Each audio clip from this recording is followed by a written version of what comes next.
Whoa!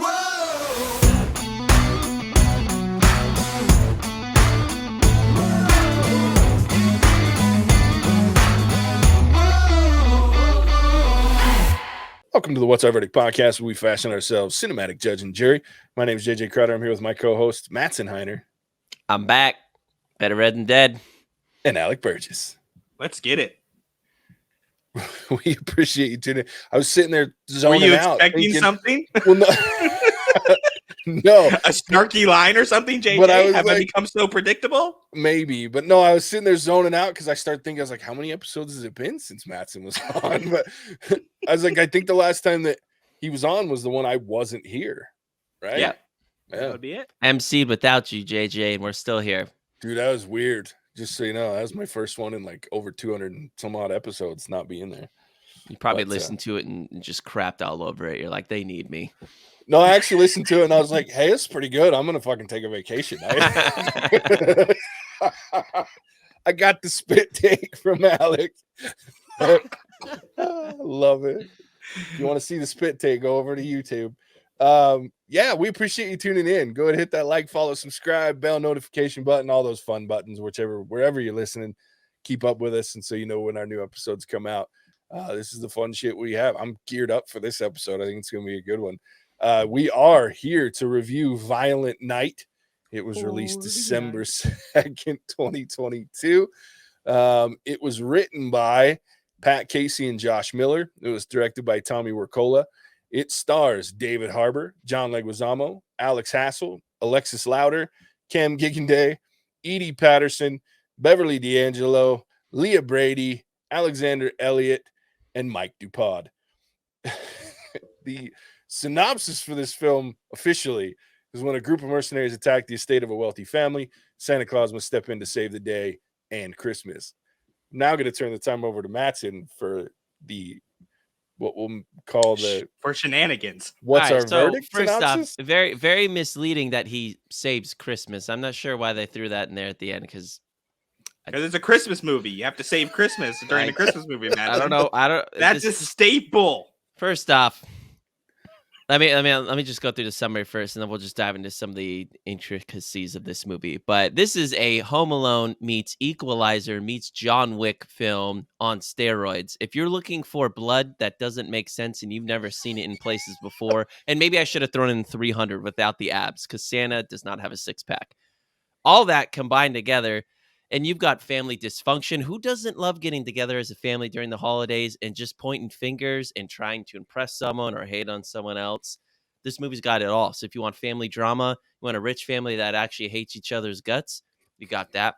If you want a Santa Claus that once was a warrior that was in a relationship with a hammer and killed a lot of people, you've got that. If you want some really diabolical villains that have great one-liners and look somewhat creepy, you've got that. And then you've got this giant ass house that's like perfectly made for some Home Alone type stuff. And you've got a little girl that did watch Home Alone and brought it to life in ways that we have quite never seen before that I won't be forgetting anytime soon. You have also got that. So put that all together. You have a movie where Santa Claus did not want to do what he had to do during this movie, but he was Mr. Kris Kringle, all those other crazy names that I didn't know he was even named. He did it. And I never want to not believe in Santa Claus again because the dude can save lives. So if you're looking for action, you're looking for a little bit of compassion and heartfelt conversation, I was very surprised. And you just want to see people die in ways that you've never seen before around the Christmas holidays. This is the movie. This is like Home Alone on steroids meets Equalizer meets John Wick meets a lot of blood. There you go. I love it.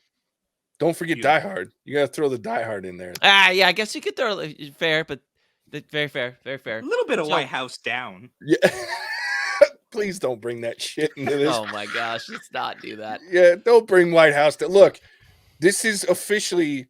I went and saw. Okay, so we've had a lot of drama going on at my house lately, so I didn't get a chance to go see this when I wanted to during the weekend, and I knew I wasn't going to skip another episode or miss another episode regardless. So I went late last night to this movie. When I was texting you last night, Alec, I was sitting watching the previews for the movie. So it was like 10 o'clock, 10:20 was when I started this movie. And I walked out to an empty freaking parking lot in the middle of the night with the snow coming down in Utah going, this is my new favorite Christmas movie. Like, this is like new favorite. Let me rephrase, new favorite ridiculous Christmas movie, because this was so much fun. Like, I have not had this much fun in a movie in as long as I can remember. I was laughing. There was like 5 people in the theater and we were like having a party. Like, I was laughing my ass off this entire movie. We're cheering. It was great. You're This cheering movie, for body parts mutilated, blood in places. That's I have a lot to theater feeling a little bit guilty about how I view humanity, because I laughed when that Santa went through the chimney with the Scrooge, it's and one of the best kills in movie history, I dude. was like, what am I watching? And we're Taylor and I sitting there just laughing our heads off, and then you realize, like, oh yeah, like, whoa. Yeah. Mattson, you're being a little bit of a Grinch right now. I could really use some more Christmas spirit from you. This was Christmas at its finest. Oh my God, it was Gotta beautiful. love the code names. Dude. Seriously, Krampus this movie was my great. favorite. Oh yeah, Krampus, the fucking sociopath. Oh God. Well, and I love like how pissed like Scrooge gets too, like when he's like, he says something, I'll do it, and he goes, oh, Krampus. Yep. You always need a sociopath in the group. Well, What a when they're great sticking his movie. nuts in the nutcracker. Oh yeah, that's right.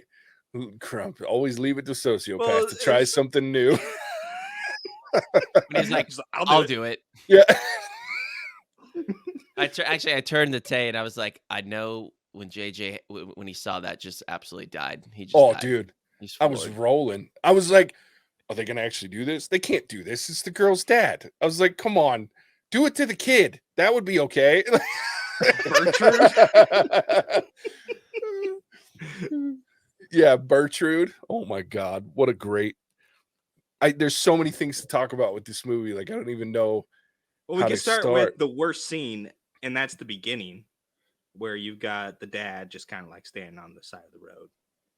Oh yeah, that's fair. That guy sucked. Yeah, not a good actor. I don't know who he was, but he didn't really do it for me. Especially when you got David Harbour dressed up as Santa. Dude. Alex Hassel is his name, and he was definitely not good. What? I Yeah, don't. it wasn't my favorite. I recognize his face, but that was about it. But holy smokes, I knew this movie was gonna be phenomenal when David Harbour leaves the bar and throws up all over Grandma. And Oshi turns to me, of all people, and she goes, oh, I thought he was gonna hit her with the sleigh because she's a grandma, so be like grandma got run over by a reindeer. Yeah. I thought the same shit. And we saw this movie Sunday morning, so in the exact opposite time as you, JJ. There was a bunch of old people in my movie theater with me, and I couldn't hold it in. I let loose at the grandma got run over by a reindeer comment. I got a lot of dirty looks. It's like, I can't stop. Oh, it's perfection. I thought the same thing, though. Taylor was concerned that she didn't have eyelashes, that particular actor. That's what I remember.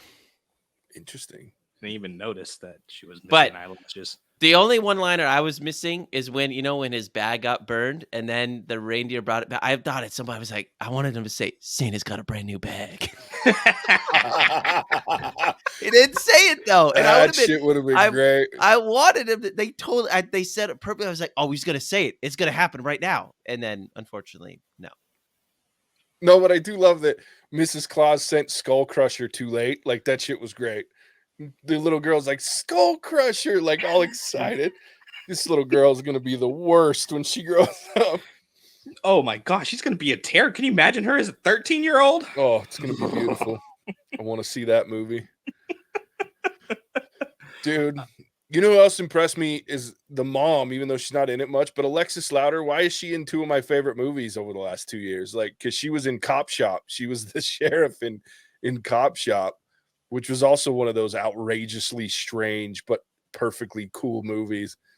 And so, yeah, she's doing pretty well in this particular genre of just wackadoo shit. My favorite one-liner, though, like, I laughed for the next 10 minutes after it, was when he straps the freaking grenade to the dude. Oh, gosh. And he's running away, and he's like, I have to watch. I like the part before that when he said stocking stuffer. Dude, that was brutal. Oh, dude, I loved it. Brutal. Loved it. I gotta watch. He just Turns around and stands there. Oh man, I'll never forget. Like then Oh, when I get man. my stocking, holy cow, that was just pure gold. Oh yeah. this Good this by stuff. far has to be though my favorite Santa origin story ever. Oh, for sure, Nickeman the Red. dude. Is that He's got all made up? No, that's the real deal, Mattson. That's where Santa came from. I'm assuming it's Duh. made up. No, Yeah. but I like But that his made up tribal version. tattoos, and he had the like snowflake on his chest. Oh, I Yeah, was The Rock when cackling. he watches this had to love that. Yeah. It was so funny. He's telling this story about being like this age-old Viking.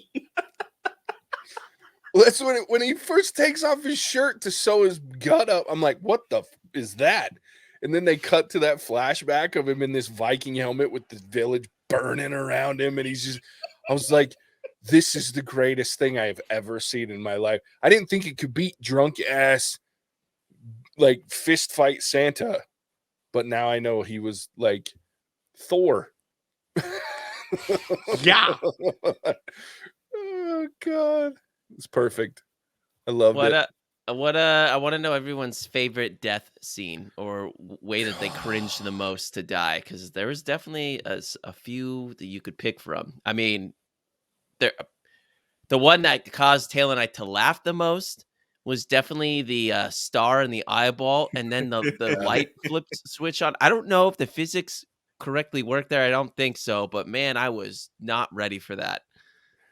Dude, yeah, I love when he stabbed him with the star because I didn't know what he stabbed him with at first. Then he turns around, the stars hanging out of his face. I was like, oh, plug it in, plug it in, plug it in. And then when he reached for the cord, I literally put my hands up in the theater, and like the whole like 5 of us cheered because I was like, yes. So yeah, that one's up there. That one was great, but I don't think the physics are right either. I like that one too, but I liked almost the lead up because he's pulling stuff out of his bag, right? He's like, video game, Die Hard. Die Hard on DVD. Did anybody ask for a sword or something? No shit. Well, and then he gets the golf club and it doesn't even work. Like he doesn't even hit him with it. Like he swings and misses him.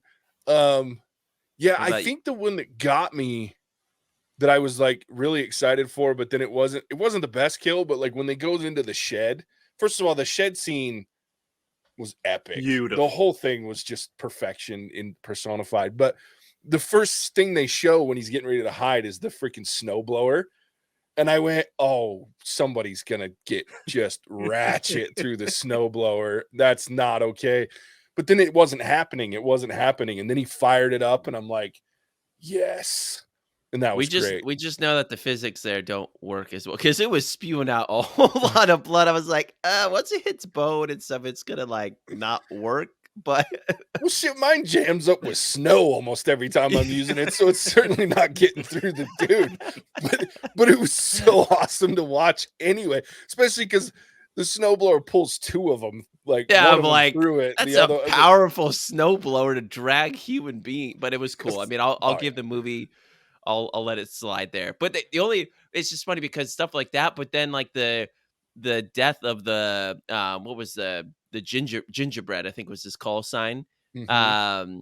Where he's the one that got the nail through the throat, and Yeah. then the fell on the bed of nails, and looking at a nail and hits him like that. Like you could actually die like that. Like that was all real. I was like, those physics are legit. So when they kind of play it, it's fine. But that one, like I was just like, holy cow. Like, and the nail he was looking at was like, what, like a 4-incher? I was like, dude, that almost went through your whole back. Yeah. That scene was, and I love that scene because it was like the whole It's an ode to Home Alone thing. And then, he's like looking at it going, what do you think, we're stupid? And if you're going to have booby traps, make sure you hide them. And then they show that cut board, and I'm like, how's this gonna? Oh my god, I can see it through his mouth. And then she's crawling over him, and you're watching his head like slide around in his mouth, and I'm like, no. Oh yeah, The bowling ball shit was great too. Like, what a genius idea. You set up the freaking little trampoline and just start dumping bowling. But why the fuck do they have so many bowling balls? They're rich. When you're That's rich, fair. you get to have a lot of everything. Why not? JJ. That's fair. Well, I mean, it makes for a great death scene. I But also enjoyed when she was like slingshotting the tennis ball and whatever else, and then all of a sudden there's like a 20 pound Dumbbell. weight that's like boing, and I'm like, no, that's not happening, but that's funny. oh yeah. Well, and certainly you're not surviving it when it comes flying at you at that velocity right in the Yeah, freaking like, mouth. right in the schnoz. Oh yeah. Sorry, bringing some Home Alone too, but man, that part that felt most like that little scene because it was a kid, everything, and like the way that they were acting, very quintessential Home Alone. Obviously, on a whole nother gruesome scale, and they even Yeah. had the part where she had to. Didn't someone have to take their shoes off, and they ended up walking on ornaments as well? Mhm. Yeah, the lady, Yeah. she had the glue in her boots, so she takes Yeah, her they did boots like off. the tar, but it was glue this time. Like they definitely were Mhm. like, how can we make this Home Alone esque? And I love that. Yeah. Really loved it. Oh yeah. But gruesomely violent. Like when the dude, because that board of like sharp objects that he falls on, there was Oh, like screws, corkscrews. There was like a half a razor blade that came out of like one of the, like the knives, like those ones that you just stretch out. The box cutter. X-Acto knife. Yeah, the box cutter. And I was like, how does she still have fingers? Like trying to glue all that shit to that board. I'd have band-aids all over my fingers trying, but it was when is he she falls like a off. closet Oh, serial killer? Like she is I'm now. concerned about her. Yeah, she is now. Or she Oof. will be in the future. Taylor watching that, I'm curious to see how Oshi was. Like Taylor would laugh a ton at some of these deaths and loved it. And then like they're like the chimney one, for instance, like she was like surprised and thought it was funny. And then when she saw the body, she's like, Mattson, like this is just so much blood, like there's so much. And that's I mean, I could be picky, but I would have loved this movie as much, but I don't need that level of violence. I'll just say it, like, I don't need all that. They could have showed me less, and it still would have been just as funny for me, in some ways, and I think it would have portrayed to a wider audience, but I get why they did it, but I could have used it a little less. I would have been fine with it. Oshi was cackling like a psychopath, clapping for more. It's quite the experience. I got home and I told Casey, I was like, okay, that was great. I was like, when you're up to it after feeling when you're better, ready. we're going, if it's still, because that was, and it's funny because I'm on the opposite spectrum of you, Mattson. There was a couple of times through the movie where they would start a kill scene and then they would cut away. And I'm like, don't do that. I was like, I want to see it all. Like, I want all of the gore and exploding heads. But I also get that they're with like the snowblower, especially the next to last kill scene with the chimney, the grenade. There's a handful of them where you're like, they're probably pushing the boundary Because of for getting me, an NC-17 rating. if it was a little less, Taylor would watch this movie again and enjoy watching it again. And that's where I'm just like, man, like, if it could have toned it down just a little bit, I already know I'd be watching this again with her. And I know she enjoyed it, but she's not going to want to watch it again with me. And that's basically the biggest reason I care. Sure. No, I get that for sure. Yeah. And I mean, I would have been okay. For me, it was like the story was, if they could have just like the acting, the story, I loved all that. Like, and that's where I'm like, man, this is like a grown up Home Alone. And if they could have tweaked in that regard, this is like a movie I'd watch every Christmas. But now I'm like, I probably still will, but it might be by myself. And maybe I can convince someone else to watch it with me, but they can't be my 15-year-old nephew because his parents find about that they're going to like kill me. So like, dude, we'll do a watch party every year. I'm down. I will. This movie is so Dude, funny. I loved it. And can we talk about the fact that there's actually like some really emotional weight to this movie at moments too? Like you see Santa, we first see him in a bar and he's like talking. It was the greatest like weird conversation because he's talking to another, like a mall Santa, and he's there and the mall Santa thinks he's another mall Santa, but he's the real Santa. And they're having this conversation about, man, what's got you down, bud? And like he's just like, this might be the last Christmas. I hate Christmas. Everybody's so greedy and they're such assholes. And like, I was sitting there just cackling at this conversation going, this is great. Like there's emotional weight for this poor bastard that's been Santa Claus for however long. And then he just doesn't want to do it anymore. And he's like, maybe this is the last Christmas. And I'm just like, this is wonderful. Like, I love it. And then the conversation with the girl, with Trudy, like every time he has a conversation with her, I was like, this is great. Like, he's building her up and you're like, man, this is a great moment. Like, I just was really impressed with the fact that it got all the slapstick, super duper violent craziness, and then it tied it in with some actual like Christmas spirit, surprisingly enough. Like, I thought that was genius and beautiful writing. Oh, yeah, because they even kind of carry that almost reluctant Santa story quite a far ways, to the point where Santa's ready to bail. He's like going out, but he sees Trudy through the window. He, the homemade cookie she made him, and he has like this moral dilemma, and it all kind of encapsulates when he gets into the shed of death and he finds the hammer. It's like they lead you on this kind of winding story that all makes sense in the end, to where, now Trudy's kind of the one who's calling the shots for him and leading him where he needs to go. Mm-hmm.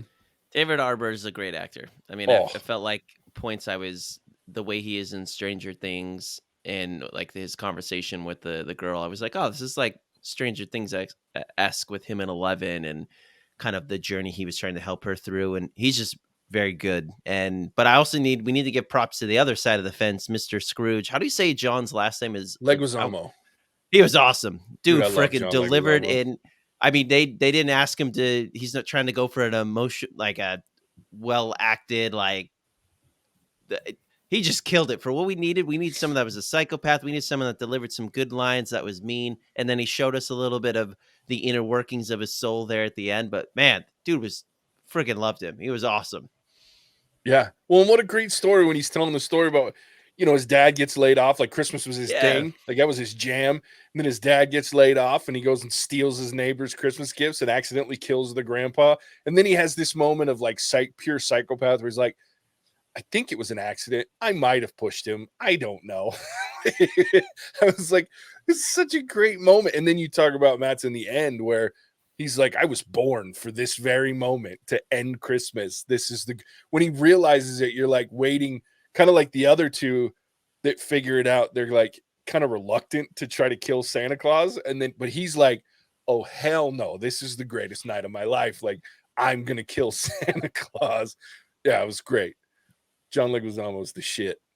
And so's David Harbour. Thank God for the Duffer Brothers for making this guy famous, because he's been in a lot of movies and was like a bit part and was never huge until Stranger Things. Yeah. All praise go to the Duffer Brothers for putting that dude in that part, because he is killing it right now. Loved him in this. It's perfect. Perfect. In fact, sorry, go ahead, Alec. I was gonna change gears a little bit. Yeah. So if you want to continue your thought, you better do it now. No, I was gonna change gears too. So you go ahead. Cool. So I don't know if this company is new, but 87 North Productions, which was involved with this film, also did Bullet Train, where they're involved with Bullet Train. So a lot of crossover there. I hope that means we're going to be getting a lot more of this type of film, where it's like gory, bloody. Are we gonna get Violent Easter? Yeah, like something like they've got something going, at least in the last couple months. So I'm hoping we're gonna be seeing more of them. I don't know if they're new to the scene or if they're just kind of finding their groove. I gotta ask, Alec, are they behind that in the previews leading up to this movie? Did you guys all see that doll one, like that AI doll one? But like, JJ's gonna make me watch it. That was a scary, awkward movie, and also would fit 87 North Productions. So I was like, I don't know about this. This is like modern day Chucky. I'm good. It's called Megan, and I fucked up by telling Alec that I hate dolls. There's not a lot that scares me. I like horror movies. I like all that shit. There's not a lot that wigs me out. Fucking dolls creep me the fuck out. And JJ, did you see that preview? Yeah. Oh, I saw it. I texted Alec. I was like, this is bullshit. I was like, I don't want to fuck with.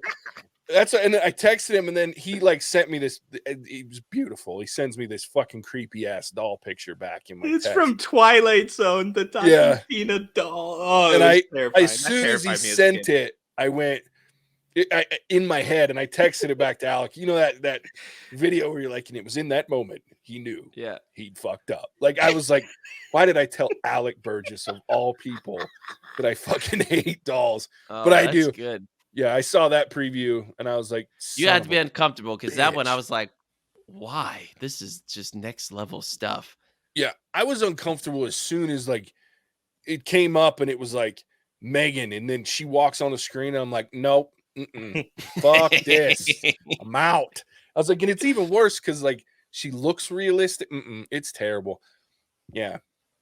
87 North Productions though. Charles, hopefully they do a lot more. I'm just throwing it out to you. We could be putting that one on the docket. Oh fuck. Well, if I'm putting that one on the docket, then the other preview that was mine from a movie that I'm making Alec watch, you guys watch and do a preview of the called Fear. Aww. Was that one in there? Yeah. All right, I'm staying out of this then. I'm staying out. Yeah, because if Megan's going on the docket, Fear's going on the docket. We'll be ending this podcast because I'll be watching shit by myself in a theater that I don't want to watch. Yeah. Yep. Oh God. JJ's mostly safe from dolls because I don't like them either. Yeah, that is one good thing. How about we just watch party that one after when it comes out in streaming? That'll be more worth it. Oh fuck! At least we have each other. Yep. Yeah. Well, so hopefully I'm with you. Not here. You guys are far away. Yeah, like, I know. I still got to go to bed by myself. Still gonna turn the lights off. Yeah. I don't know how I feel about that. Well, those are two good movies by 87. Yeah, They're very quirky, different. I've liked both of them. They just felt off the wall a little bit. They felt refreshing. Yes. And they both had really good casts. They did. I think about it. The question is, are people going to go see this thing? I don't feel like this is going to be a big moneymaker. I mean, maybe it wasn't really developed to be that, but I think it's pretty awesome. I can tell you what it's made so far. What is it rated on Rotten Tomatoes? I want to know that too. It's pretty high. I think it's like a 70-something and 90-something. Yeah, I'm sure the critics hate it. 72% critics, 89 audience. Yeah. So far it has made worldwide gross of 25 million, so not a lot. US gross of 17 million. The budget was 20, so I mean it's close to breaking even ish. It'll probably break even before it's out of theaters. It's only been in for a week, so it'll probably break even. Maybe make a little bit of money. I'm actually kind of disappointed. Both of these consensuses from the critics and the audience, they surmise it. They say Violent Night, this is the critics, Violent Night isn't as wildly entertaining as its concept might suggest, but for those seeking a harder edge holiday fare, it may be a whole lot of fun. And then the audience said, whoever wrote this, it could have taken its cool concept even further. Not really sure how, but Violent is still a funny, gory, good time, and David Harbour is a terrific as Santa you won't want to mess with. I'm like, I don't know what I feel like they pushed the envelope to me. Like I don't know what more are we looking for? Like you're gonna like take a Gatling gun to the reindeer or something, and I don't know. Yeah, clearly, those two people went to the bathroom during the shed of death scene, and they missed it. I'm like the dude. He was licking on a freaking peppermint candy cane and turned it into a weapon, which that would never work like that because it'd break at some point. But dude, that's like wow. Oh, maybe I'm a sociopath. You don't know how it works. Maybe I'm a sociopath, but I've always wondered because that was my favorite thing with like candy canes when I was a kid. Because I actually don't like the taste of peppermint that much. Could you? But how sharp and I got it to where I'd cut my tongue a couple times on it on accident. But like I'd take it out and be like, could I stab somebody with that? It too would break, right? Like that one's a big one. Like that was thick. So I think know. You could do it like once, maybe twice when it's that thick, but as many times as it's happening in that, you couldn't turn it into a prison shiv like he does. Like he's like tick, tick, tick, tick, and then like it was good. I'm like, hey, at least it was a sweet wound. Like that's all you're asking for. Well, didn't he first put it like through a dude's cheek, like both of his cheeks? I was like, oh fuck. It was beautiful. I will say though, to that guy's point, whatever that person's point on. So I'm not gonna lie. When I went into this, like I went expecting full on Santa Claus carnage, right? And it took a minute. Like, there was some fighting and there was some killing, but it took until the barn scene to get ratchet. Like, there was the one really good fight with like the candy, or no, the candy cane was in the barn. There was like the one fight in the basement with the golf club, and he sticks the star in the dude's eye. But that was as violent as it was until then, was the star in the dude's eye. And that was a good warm up. But then, so this movie holds out. You know what I mean? Like, and I was sitting there like going, I was expecting more violence. I'm having a great time, but I was expecting a little more. But if it was that consistent, I don't think the other parts of what we liked about it being somewhat heartfelt, an actual story that made sense, you just can't carry that through. It's not going to work. And then we would have been hammering this for, hey, it was funny and outlandish, but didn't make any sense, and we didn't really feel for anybody. But we did, and I think that's the only way.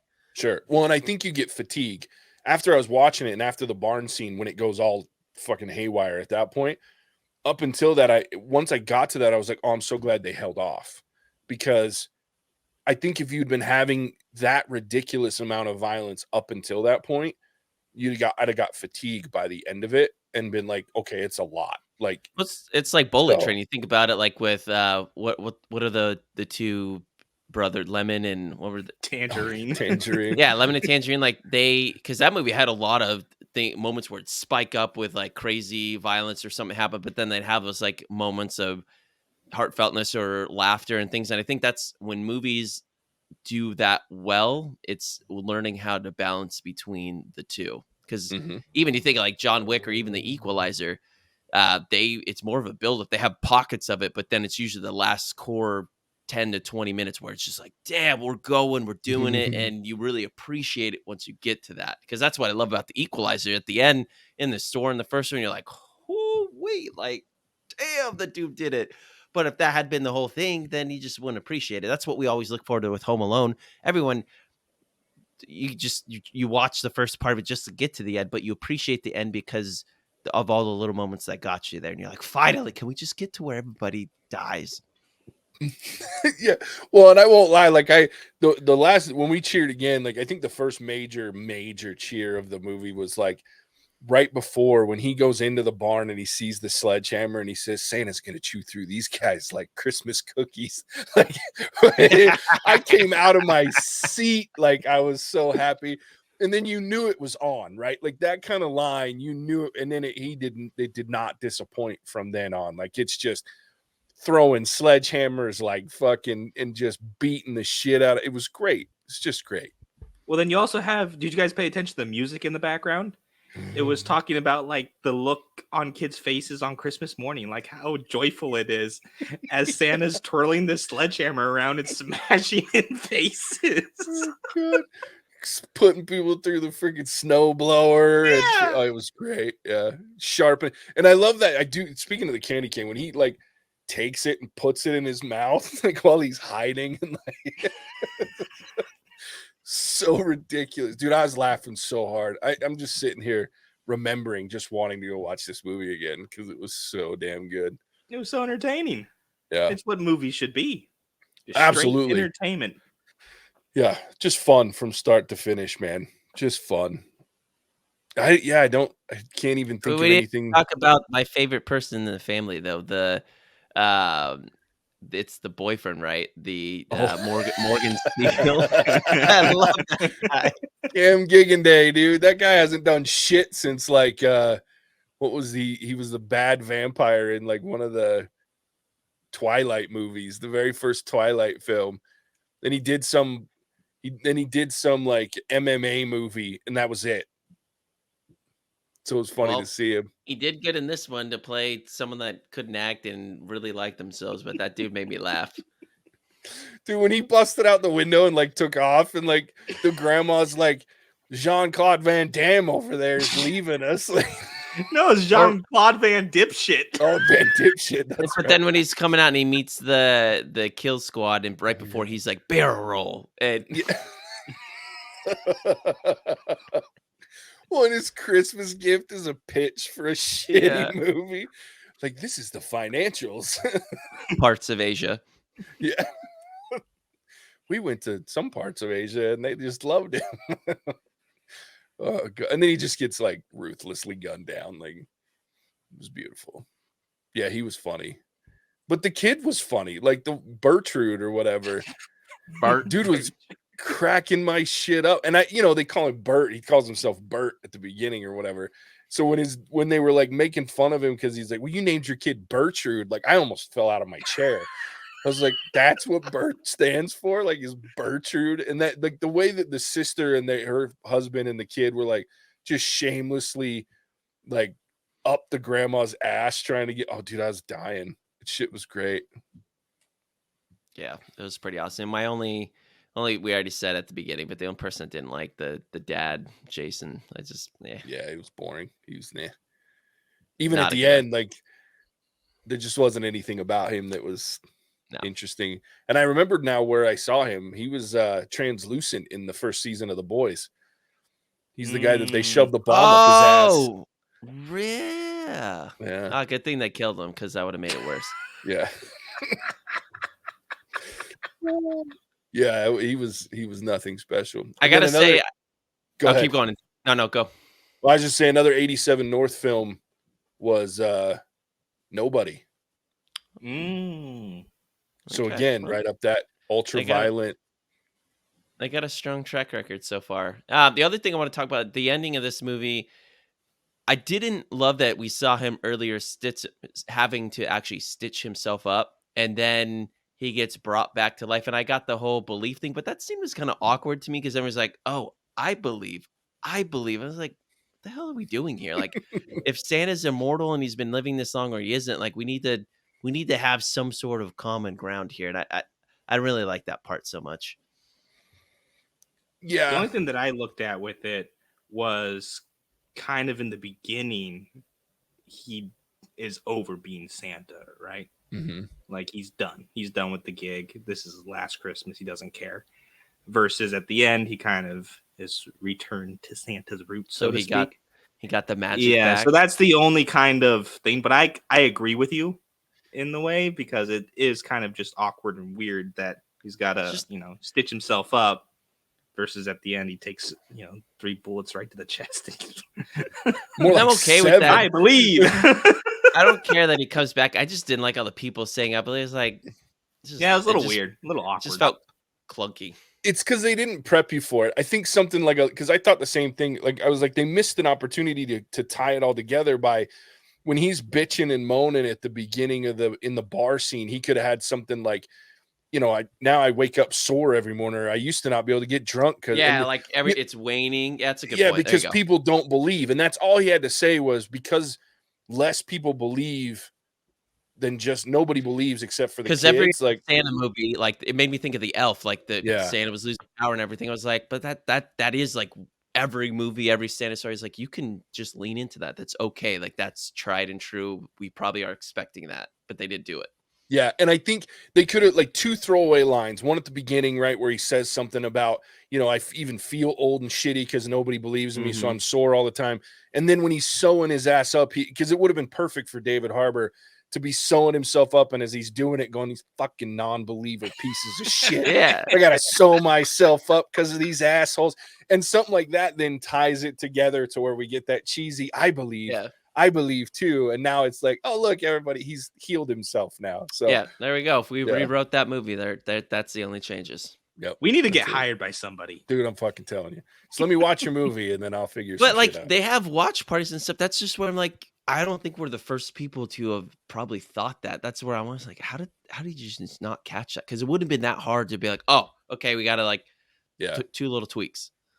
Yeah, you'd think, but yeah, because I had the same thought. I was like, it's fine, right? Like it's the littlest of sins, but I was like, you could have saved it with just the simple line in the beginning. And I didn't even think about the sewing one up till just now, but that's perfect. That would have been really funny. I'm like, yeah. But at first, that's what I thought. I was in the bar. He's like, these little bastards don't even believe me.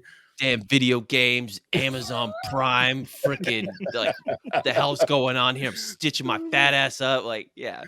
That was funny though when he's playing video game. Die Hard on Blu-ray. The cash one where he's like he's just like throws it. He's just whatever. Like, well, and I love when he bites into the cookie in the house and he's like, oh, homemade. Then he drinks the milk. The Oh, milk, fucking oh. skim.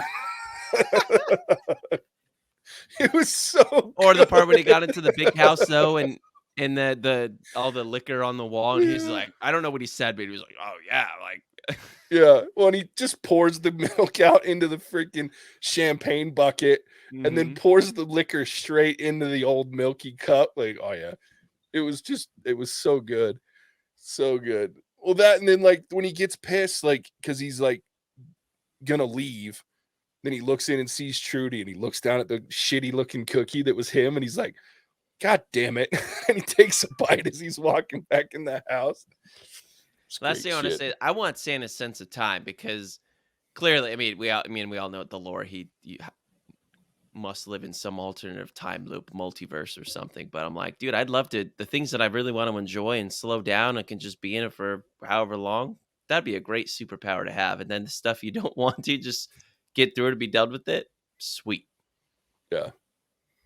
Oh, for sure. Well, and I want his, you know what was also good was his dope ass toys. Like the bag that, like that portrayal of how his sack works, and then the portrayal of like his naughty list and shit. Like where Yeah. I love when he's laying there and she's like in the list of fucking bad guys is just scrolling down, and then like the fucking kill squad comes in and it just gets bigger and bigger. He's like, this is bullshit. Fucking great. It's a good Fucking movie. great. Yeah. All right, let's rate this thing. Mattson, you go first. You haven't been here in a minute. I'll go first. It's been a minute. I'm gonna give this movie a solid 4. Absolutely entertaining, worth rewatching for sure. Unexpected, violent, funny, heartwarming. But as we've talked about, it's not a 5. There's definitely one of the more mainish characters, I think, is just dead weight on the screen. I don't love how this movie ends, as we just talked about, but those are things easily overlooked. I mean, this movie, sheer entertainment value, rewatchability, having a good lap. This movie is meant to be watched with someone else. If you watch it by yourself for the first time, like JJ had to, even though he was in theaters, watch it with friends, watch it with people. You're going to look at a candy cane in a different way, a snowblower a different way. The light on top of my tree downstairs. I remember walking past that today and was like, I've never seen someone die like that before, but I did yesterday. And so this movie's got a lot going for it. I just think it was fun, but it's not one of the best movies I've ever seen. But man, for a holiday movie, it is a strong contender in my book. I've quite enjoyed it. Love it. All right, Alec. I hate agreeing with Mattson. Like it's the worst thing ever, but I'm also gonna go 4. I enjoyed kind of the raunchy, almost off the cuff humor. Like he shows up to the one house where dad's passed out drunk and he steals a 6-pack. And you just see him drink it the rest of the time, where he takes a piss off the side of the sleigh as he's flying. Like it was just funny humor that not really a part of the story or what they're trying to tell in any way, shape, or form, but it's just there to add that extra kind of laugh and giggle. So I really enjoyed it. It's definitely a 4. I'll be watching it so many times, just because I think this is something you can also watch outside of Christmas, without it needing to be the Christmas season. You could throw it on whenever you wanted to, and kind of get the same out of it. So I really enjoyed it. John Leguizamo, I'm glad we're seeing him in more stuff because he was in The Menu. Now he was in Violent Night. So I'm glad he's getting some more roles and being a little bit more prominently featured.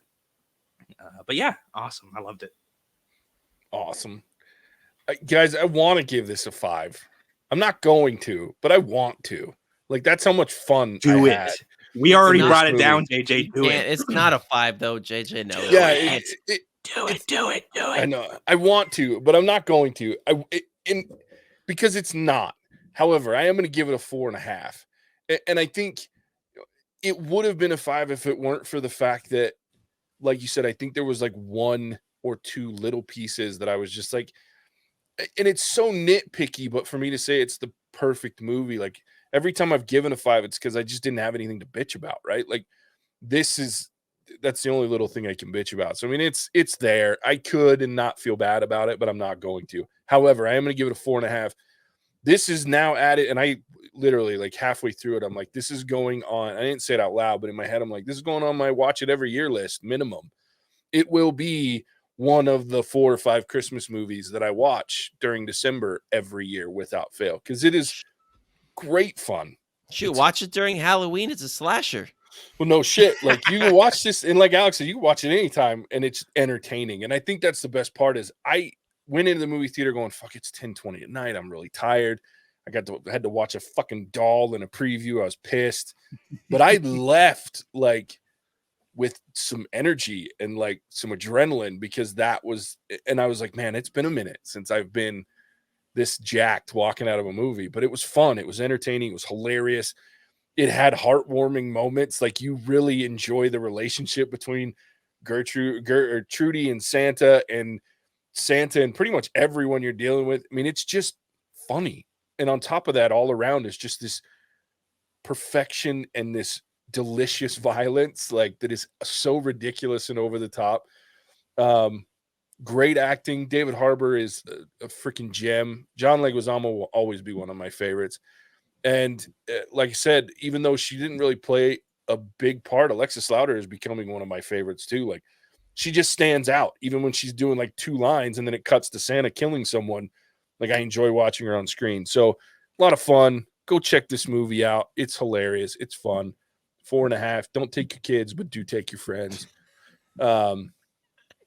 Yeah, it was fun. It'll be like that one couple we all know in movies sometimes where they have like a 4-year-old, 5-year-old, like it's like 9 at night, and they're like, I don't know if this is the movie for that. Yeah, they won't remember. Can we just one more scene I have to talk this about? one, this little kid Yeah, boy they like, will. Dad, does Santa kill people? Well, can we talk about one of the most, and I can't believe we can talk about it, when the dad like freaks out because he's about to get outed, right? And they're about to put his dick in a freaking nutcracker, and he tells the girl he's not real. And like, and Krampus and freaking Scrooge just start laughing, and like, we should come back for Easter and see how she does with the Easter bunny. Like, I was just like, these fucking assholes. She just had Christmas destroyed, and they're just giggling about it. It's just little moments like that that just made this movie so good. So entertaining. So yeah, there it is. Go check this movie out. It's a lot of fun. Ridiculously fun. Yeah, and with that, Alec, tell everybody where they can find us. Okay. Thank you, as always, for tuning into our episodes. We know that when it comes to podcasting, you have many choices, and if you guys found us, it probably means you're just as weird as we are, so feel free to stick around for a bit. If you enjoyed this episode specifically, leave us a like or a comment, but if you plan on commenting your displeasure, be forewarned, we prefer to be called buffoons, and we'll respond to negativity in kind. If you have stumbled upon our little corner of the internet and have not run screaming back to the side with double rainbows, we invite you to join us on Patreon, where we release specialized and exclusive content that cannot be seen by the greater internet. The episodes approved for public digestion are located wherever you get your podcasts and on a flash drive that I lost somewhere in the Grand Canyon. But the easiest way to listen to our episodes is simply going to what'sourverdict.com and hitting the play button. Special thanks to our current patron, Kurt Cameron Hates Christmas. I bet you totally use ice skates as punch daggers like Santa Claus. Mattson's starting to give me the stink eye, so I better wrap this up. Send it back to you, JJ. I can't believe I forgot about the ice skates too. Like, there's so much in this movie. Oh gosh. I don't know why the freaking Grand Canyon thing got me, but that shit got me good. Yeah. So thanks, Alec. Appreciate it. As always, thanks for tuning in and listening to our ridiculousness. We appreciate it. And we'll catch you on the next one. Hasta la vista, baby. Bye. Cinemagic out. Whoa!